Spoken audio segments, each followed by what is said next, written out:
Good evening students, welcome to ABN and PRR College online classes. This session is for final BSc microbiology students. So coming to the session, our today's topic is environmental biotechnology applications. So environmental biotechnology applications అండి already మనము agriculture చూసాము, human therapeutics చూసాము, ఫుడ్లోని చూసాము. Next వచ్చి environmental biotechnology applications, it's from unit 1. So, environmental biotechnology in particular is a application of process for the protection and restoration of the quality of the environment. So, environmental biotechnology ఏం చేస్తుంది అంటే it deals with the protection and restoration of the environment అండి. So ఎన్వైర్న్మెంట్ని protect చేయడానికి, దాని environment యొక్క క్వాలిటీని restore చేయడానికి మనకి ఎన్వైర్న్మెంటల్ బయోటెక్నాలజీ అనేది యూజ్ అవుతుంది. So we use biotechnology methods for the protection and restoration of our environment. So solid, liquid and gaseous waste can be modified. So మనం ఈ ఎన్వైర్న్మెంట్ని ప్రొటెక్ట్ చేయాలి అంటే, సో మనం ఎన్వైర్న్మెంట్లో solid, liquid and gases stages ఉంటాయి కదా. సో ఈ సాలిడ్, లిక్విడ్, గ్యాసెస్ వేస్ట్ని మనము మోడిఫై చేస్తాం అనమాట, either by recycling or to make new products or by purifying, so that can be so that the end product is less harmful to the environment. So ఈ solid, liquid, gases వేస్ట్ని మనము modify చేయడమో, లేకుంటే recycle చేయడమో, లేకుంటే purify చేయడమో చేసి ఏం చేస్తామో దానివల్ల ఏమవుతుంది అంటే ఎన్వైర్న్మెంట్ అన్నది హార్మ్ఫుల్ అవదండి. సో ఎన్వైర్న్మెంట్కి ఇప్పుడు ఈ వేస్ట్స్ అనేవి హార్మ్లెస్గా ఉంటాయి అన్నమాట. సో వాటిని రీసైకిల్ చేసి మోడిఫై చేసినా, ప్యూరిఫై చేసినా, సో అవి మనం ఎన్వైర్న్మెంట్లోకి వదిలినప్పుడు, లేకుంటే ఎన్వైర్న్మెంట్లోకి త్రూ చేసినప్పుడు, సో అవి ఎన్వైర్న్మెంట్కి ఎటువంటి హార్మ్ని కలిగించవన్నమాట. So that is the main use of the environmental biotechnology అండి. So environmental biotechnology utilizes the biochemical potential of microorganisms for the prevention and restoration of the environment. So మనం ఇక్కడ ఎన్వైర్న్మెంటల్ బయోటెక్నాలజీలో ఏం చేస్తున్నాము అంటే బయోటెక్నాలజికల్ మెథడ్స్ని మాత్రమే కాకుండా we use the microorganisms for the prevention and restoration of the environment. So మైక్రోఆర్గనిజమ్స్ని కూడా use చేసి with the help of the biotechnological methods and by applying the biotechnological methods to the microorganisms, we can prevent or restore our environment, to protect our environment. So environment అన్నది harm అవ్వకుండా, అంటే environment అన్నది హజార్డస్గా అవ్వకుండా మనము ఏం చేస్తాము అంటే micro ఆర్గనిజమ్స్ని use చేసి, వాటి యొక్క పొటెన్షియల్ని యూస్ చేసి మనము ఎన్వైర్న్మెంట్ అన్నది సేవ్ చేస్తున్నామండి. So this is all about environmental biotechnology. And there are some factors involving environmental biotechnology. So కొన్ని ఫ్యాక్టర్స్ ఉన్నాయండి ఎన్వైర్న్మెంటల్ బయోటెక్నాలజీలో. మనం ఏం చేస్తామంటే what are the different types of applications to restore our environment. So ఏమేమి మెథడ్స్ని use చేసి మనము ఎన్వైర్న్మెంట్ని రీస్టోర్ చేయడము, లేకుంటే ప్రొటెక్ట్ చేయడం అన్నది చేస్తామన్నది ఈ ఫ్యాక్టర్స్ అనేవి ఎక్స్ప్లెయిన్ చేస్తాయి అన్నమాట. So what are those factors అంటే bioremediation, biosensors, biogas and biomining. So those are the different factors that can be involved in environmental biotechnology and for the protection of our environment అండి. So ఈ different ఫ్యాక్టర్స్ని మనము use చేసి, అంటే different మెథడ్స్ని use చేసి with the help of the microorganisms and also by applying the biotechnology methods. So biotechnology మెథడ్స్ని use చేసి మైక్రో ఆర్గనిజమ్స్తో మనము ఈ డిఫరెంట్ మెథడ్స్ ద్వారా మనము ఎన్వైర్న్మెంట్ అన్నది సేవ్ చేస్తాం అన్నమాట. So comings to first one అండి, bioremediation. So bioremediation అంటే ఏంటి? So remediate means to solve a problem. So bio అంటే ఆల్రెడీ తెలుసు, బయో ఈజ్ ఎ లైఫ్ అండి. బయో అంటే లైఫ్, రెమిడియేట్ అంటే to solve a problem. So by using the life or by using the biological organism to solve a problem. ఓకేనండి.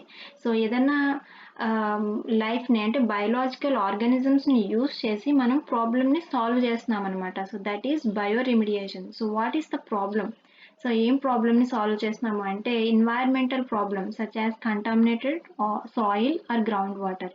So environmental ప్రాబ్లమ్స్ని మనము మైక్రో ఆర్గానిజమ్స్ని యూస్ చేసి సాల్వ్ చేస్తున్నాం కాబట్టి దాన్ని మనము బయో రిమిడియేషన్ అని అంటామండి. సో ఎన్వైర్న్మెంట్లో ఉన్న కంటామినేటెడ్ సాయిల్ని కానీ లేకుంటే అండర్ గ్రౌండ్ వాటర్ని కానీ మనము మైక్రో ఆర్గానిజమ్స్ని యూస్ చేసి సాల్వ్ చేయడాన్నే బయో రిమిడియేషన్ అని అంటాం. So it is the cleaning up the toxic contaminants in the environment using the microbial population. So microbial పాపులేషన్ని యూస్ చేసి ఎన్వైర్న్మెంట్ని క్లీన్ చేస్తాం. ఎన్వైర్న్మెంట్లో ఉన్న కంటామినెంట్స్ని క్లీన్ చేయడమే బయో రిమిడియేషన్ అని అంటామండి. So the process of cleaning up the hazardous substances into non-toxic components is called the bioremediation process. So already చెప్పుకున్నట్టు hazardous substances ని క్లీన్ చేయడం అంటే హార్మ్ కలిగించే substances ని క్లీన్ చేస్తాం అన్నమాట. నాన్ టాక్సిక్ దాన్నే బయోరిమిడియేషన్ ప్రాసెస్ అని అంటాం. సో ఏవైతే టాక్సిక్గా ఉంటాయో ఎన్వైర్న్మెంట్కి ఆ సబ్స్టెన్స్ని నాన్ టాక్సిక్ కాంపోనెంట్స్గా కన్వర్ట్ చేయడాన్నే బయోరిమిడియేషన్ ప్రాసెస్ అని అంటాం. So this process is majorly used for any kind of technology cleanup that use the natural organisms. So natural micro ఆర్గానిజమ్స్ని యూస్ చేసి మనం ఈ బయోరిమిడియేషన్ ప్రాసెస్ చేస్తామండి. So what are the different substances that can be cleaned up. So ఏ సబ్స్టెన్స్ని మనము clean చేస్తాము అంటే ఆయిల్ స్లడ్జెస్ ఇన్ ద సాయిల్లో ఉన్న ఆయిల్ స్లడ్జెస్ని, radioactive wastes in the effluents. So radioactive వేస్ట్స్ని, సో డిఫరెంట్ టైప్స్ ఆఫ్ కెమికల్స్ని మనము ఈ బయోరెమిడియేషన్ ప్రాసెస్ ద్వారా క్లీనప్ చేస్తామండి.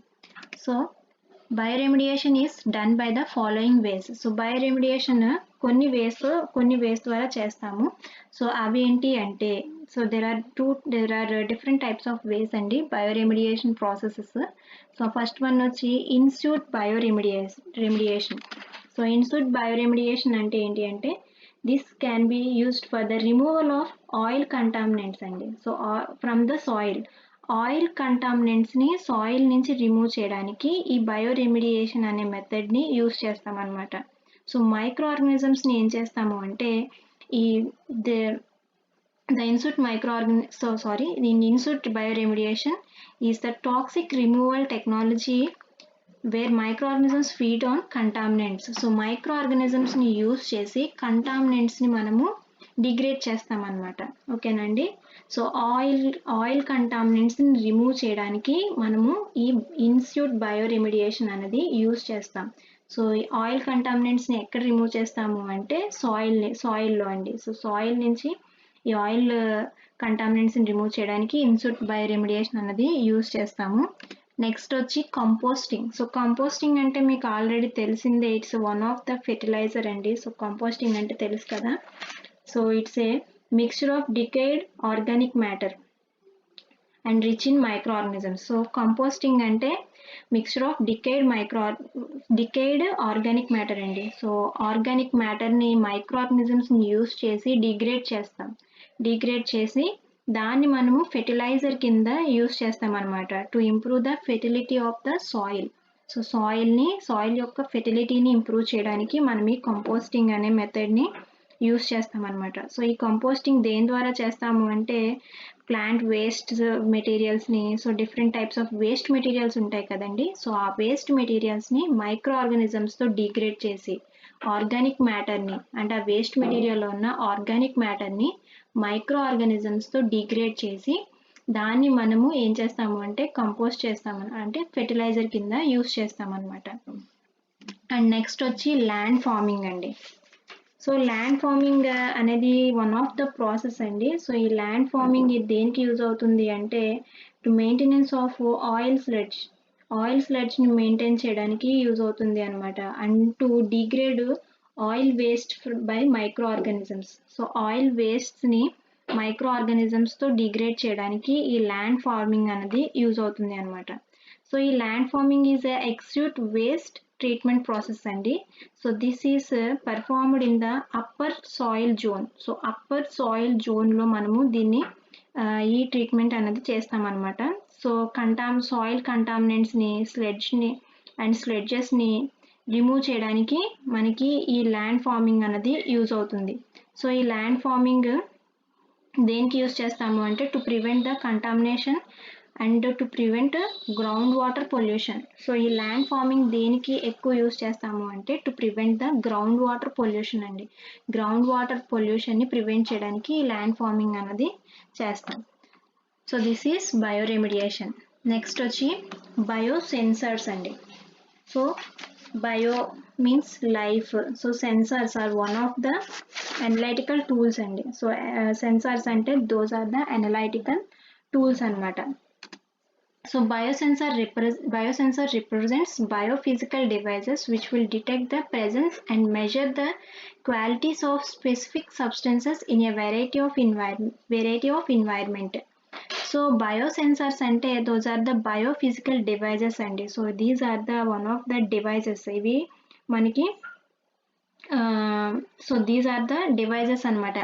Just like an analytical devices అండి. అనాలిసిస్ చేయడానికి అంటే పొల్యూషన్ని అనాలిసిస్ చేయడానికి లేకుంటే డిటెక్ట్ చేయడానికి మనము ఈ బయో సెన్సార్స్ని యూస్ చేస్తామన్నమాట. ఎన్వైర్న్మెంట్లో ఉన్న పొల్యూషన్ కానీ లేకుంటే ఎన్వైర్న్మెంట్లో ఉన్న డిఫరెంట్ హార్మ్ఫుల్ సబ్స్టెన్సెస్ని వాటి యొక్క ప్రెజెన్స్ని and to measure the quality of those substances అండి.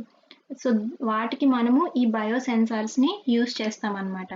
సో ఫాలోయింగ్ అవి ఏంటి అంటే some pollutants in abiotic components, సాయిల్లో కానీ వాటర్లో కానీ ఎయిర్లో కానీ ఏమైతే పొల్యూటెంట్స్ ఉన్నాయో ఆ పొల్యూటెంట్స్ని మనము ఐడెంటిఫై చేయడానికి బయో సెన్సార్స్ని యూస్ చేస్తాం. So what are those bio sensors అంటే following sensors are used in the environmental control. So కొన్ని సెన్సార్స్ ఉన్నాయండి. అవేంటి అంటే an ammonium sensor is made by coupling an immobilized layer of nitrosomonas cells on an oxygen electrode. It measures ammonia levels in water sample.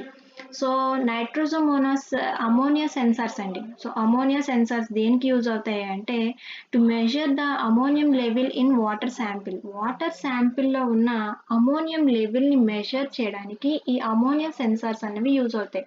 So ఈ ammonia సెన్సార్స్ని ఎలా చేస్తారు అంటే నైట్రోజోమోనాస్ cells ఉంటాయి కదండి. సో ఆ నైట్రోజోమోనాస్ సెల్స్ని ఏం చేస్తారు అంటే ఆక్సిజన్ ఎలక్ట్రోడ్ మీద ప్లేస్ చేస్తారండి. ఇమ్మొబిలైజ్డ్ లేయర్ కింద ప్లేస్ చేస్తారనమాట. అంటే immobilization means that cannot be move. ఆ సెల్స్ అనేవి మూవ్ అవ్వవు, ఆ ఎలక్ట్రోడ్కి అటాచ్ అయిపోయి ఉంటాయి అన్నమాట. సో ఈ నైట్రోజోమోనాస్ సెల్స్ అనేవి ఏం చేస్తాయి అంటే అమోనియాని సెన్స్ చేస్తాయి. సో సెన్స్ చేసి మనకి ఎంత అయితే అమోనియా ప్రెజెంట్ అయి ఉందో అంటే మెజర్ చేస్తాయి అనమాట. అమోనియా లెవెల్ని మెజర్ చేస్తాయి అనమాట ఈ సెల్స్ అనేవి. So this is one of the example for biosensor అండి. అంటే ఇక్కడ మనము సెన్సార్ మైక్రో ఆర్గానిజంని యూస్ చేసి లెవెల్స్ని అంటే అమోనియన్ లెవెల్స్ని మెజర్ చేస్తున్నాం లేకుంటే సెన్స్ చేస్తున్నాం. అందుకనే వీటిని బయో సెన్సార్స్ అని అన్నారు. సో అనదర్ వన్ వచ్చి నైట్రేట్ సెన్సార్ అండి. Is made by coupling and immobilized layer of Nitrobacter on an oxygen electrode. So same Nitrosomonas cells లాగే ఇక్కడ మనం నైట్రోబాక్టర్ని ఇమ్మొబిలైజ్ చేస్తున్నాం అనమాట. సో ఇది నైట్రేట్ సెన్సార్ అండి. సో ఇది ఎందుకు యూజ్ అవుతుంది అంటే nitric oxide and nitrogen oxide can be measured by the sensor. So ఎన్వైర్న్మెంట్లో ఉండే నైట్రిక్ ఆక్సైడ్ కానీ నైట్రోజన్ ఆక్సైడ్ కానీ మెజర్ చేయడానికి ఈ సెన్సార్ యూజ్ అవుతుంది అనమాట. So this is about bio sensors అండి. So these are the bio sensors. Next వచ్చి బయోగ్యాస్. సో మీకు ఆల్రెడీ తెలుసు gases are one of the energy formats అండి. సో మనకి గ్యాసెస్ కానీ లిక్విడ్స్ కానీ సాలిడ్స్ కానీ ఇవన్నీ కూడా ఎన్వైర్న్మెంట్లో మ్యాన్ కైండ్కి చాలా యూజ్ అవుతూ ఉంటాయి. So gases are the one of the energy formats. So some gases are మనకి బయట దొరికేవి న్యాచురల్గా ఉండే గ్యాసెస్ అనేవి దోస్ ఆర్ అవి అయిపోతూ ఉంటాయండి. అంటే గ్యాసెస్ని మనం తీసుకునే కొద్దీ కూడా అవి కన్జ్యూమ్ అయిపోతూ ఉంటాయి అన్నమాట. సో బయోగ్యాస్ అనేది మనము ప్రొడ్యూస్ చేస్తాం by the help of micro ఆర్గానిజమ్స్ని యూజ్ చేసి మనము బయోగ్యాస్ని ప్రొడ్యూస్ చేస్తూ ఉంటాం. So these are non conventional sources అండి. నాన్ కన్జర్వేషనల్ సోర్స్ అనమాట. So these biogas is a non conservational source. So biogas is a mixture of gases produced by the breakdown of organic matter by bacteria in the absence of oxygen. So anaerobic condition లో micro ఆర్గానిజమ్స్ని use చేసి organic మ్యాటర్ని break down చేసి ఈ గ్యాస్ని produce చేస్తామండి. ఓకేనా? బ్యాక్టీరియాని మనం ఎనరోబిక్ కండిషన్లో పెట్టి, అంటే in the absence of oxygen anaerobic కండిషన్లో బ్యాక్టీరియాని ఏం చేస్తాము అంటే ఆర్గానిక్ మ్యాటర్ మీద ఆర్గానిక్ మ్యాటర్స్ అన్నవి, సో ఆర్గానిక్ కాంపౌండ్స్ ఉంటాయి కదండి, సో ఆర్గానిక్ కాంపౌండ్స్ ఈ బ్యాక్టీరియా అనేది ఇంటరాక్ట్ అయ్యి ఆ బ్యాక్టీరియా ఆర్గానిక్ కాంపౌండ్స్ని ఫీడ్ చేసి ఫైనల్లీ ఏం చేస్తుంది అంటే సమ్ మిక్స్చర్ ఆఫ్ గ్యాసెస్ని ప్రొడ్యూస్ చేస్తుందండి. ఓకేనా? So these gases are methane and carbon dioxide. Mostly produce చేసే గ్యాసెస్ ఏంటి అంటే methane gas and carbon dioxide gas. So methane gas వచ్చి 60 to 75% ఉంటుంది, అలాగే కార్బన్ డైఆక్సైడ్ వచ్చి 25 to 40% అనేది ఇవి ప్రొడ్యూస్ చేస్తాయండి. So the bacteria can break down the organic matter in the absence of oxygen to produce these mixture of gases. So ఈ గ్యాసెస్ని మనకి bacteria అనేది ప్రొడ్యూస్ చేస్తుందండి.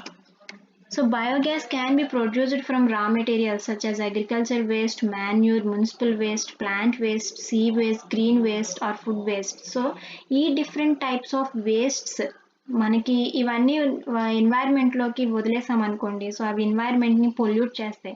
సో అలా పొల్యూట్ చేయకుండా ఈ వేస్ట్ నుంచి మనము ఈ గ్యాసెస్ అనేవి ప్రొడ్యూస్ చేస్తామండి. సో ఈ డిఫరెంట్ టైప్స్ ఆఫ్ వేస్ట్స్ ఉంటాయి కదా, అగ్రికల్చర్లో వచ్చే వేస్ట్స్ కానీ, ప్లాంట్ మెటీరియల్స్ కానీ, మున్సిపల్ వేస్ట్స్ కానీ, ఇవన్నీ రా మెటీరియల్స్ కింద యూజ్ చేసి మనము గ్యాస్ అనేది ప్రొడ్యూస్ చేస్తాం అనమాట. So that is nothing but biogas.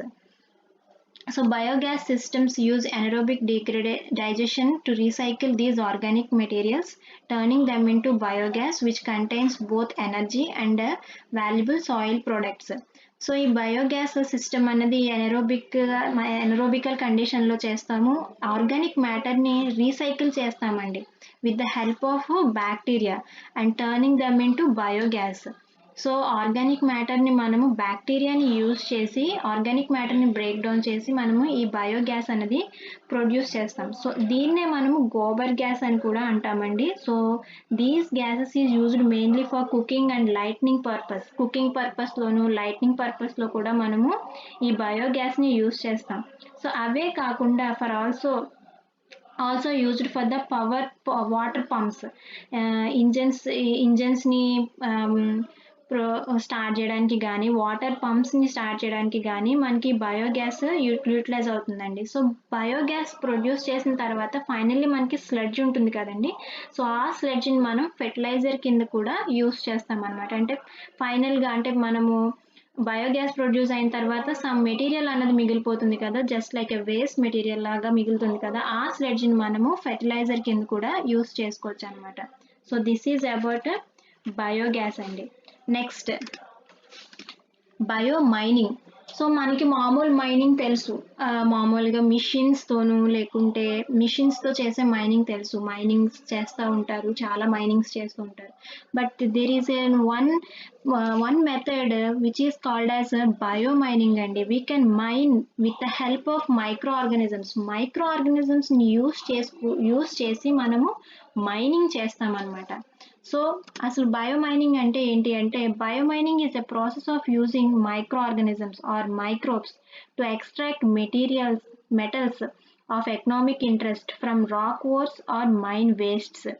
So micro ఆర్గానిజమ్స్ని యూస్ చేసి మనము మెటల్స్ని ఎక్స్ట్రాక్ట్ చేస్తామండి. రాక్ ఓర్స్ నుంచి మనము రాక్స్ ఉంటాయి కదా, సో ఫర్ సపోజ్ గోల్డ్ ఉందనుకోండి, గోల్డ్ రాక్కి అంటుకుని అంటే రాక్ మీద ఉంటుందండి, రాక్ లోపల ఉంటుందన్నమాట. సో దాన్నే రాక్ ఓర్స్ అంటాం. ఎక్కడైతే రాక్ మీద గోల్డ్ అనేది ఉంటుందో దాన్ని రాక్ ఓర్స్ అంటాం. సో ఆ రాక్ ఓర్స్ నుంచి మనము ఈ మెటల్స్ని మైక్రో ఆర్గానిజమ్స్ని యూస్ చేసి ఎక్స్ట్రాక్ట్ చేస్తామన్నమాట. So that is called bio mining అండి. సో అలా ఎక్స్ట్రాక్ట్ చేయడాన్ని మనం ఏమంటాము అంటే బయో మైనింగ్ అని అంటాం.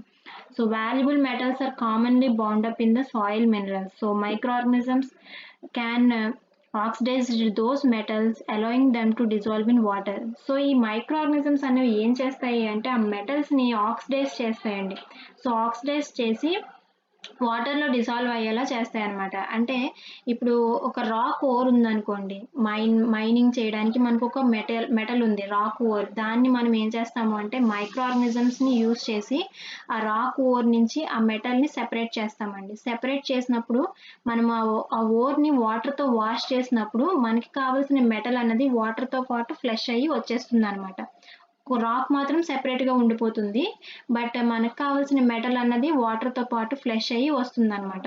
So that is biomining. So this is a basic process behind most biomining, which is used for metals that can be more easily recovered when dissolved from the solid rocks. So మనకి rock నుంచి separate చేసిన తర్వాత వాటర్తో flush చేస్తే మనకి ఆ metal అన్నది వాటర్తో పాటు వచ్చేస్తుందండి. సో ఇది మనకి ఏంటి అంటే one of the easiest method to recover the metals అండి. సో ఇది ఒక మెటల్స్ని రికవర్ చేయడానికి ద బయోమైనింగ్ అనేది one of the easy method అనమాట. So most current biomining operates target valuable metals like. So ఏమేమి మనం మెటల్స్ని బయోమైనింగ్ చేస్తాము అంటే copper, uranium, nickel and gold are the most commonly used.